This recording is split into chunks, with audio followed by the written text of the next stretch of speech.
جھوٹ کا وبال۔ جھوٹے آدمی پر اللہ تبارک و تعالیٰ کی لعنت اور پھٹکار برستی ہے۔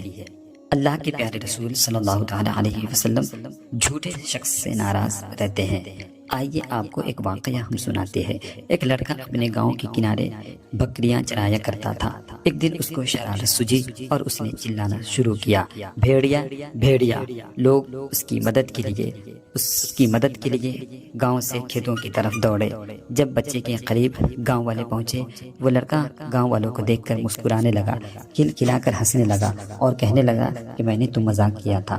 گاؤں والے ناراض ہوئے اور واپس چلے گئے۔ دوسرے روز وہ بچہ پھر بکری چرانے گیا تو واقعی میں بھیڑیا اس کی بکری کو پکڑ لے گیا اور اس بچے کو بھی نقصان پہنچا گیا۔ لڑکا چلاتا رہا، چیختا رہا، بھیڑیا بھیڑیا، لیکن لوگ اس کی مدد کے لیے نہیں پہنچے۔ لوگوں نے سوچا کہ کل کی طرح وہ پھر مذاق کرتا ہوگا۔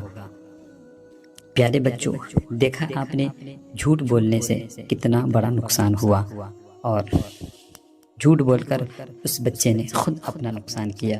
اس لیے آپ ہمیشہ جھوٹ بولنے سے پرہیز کرو۔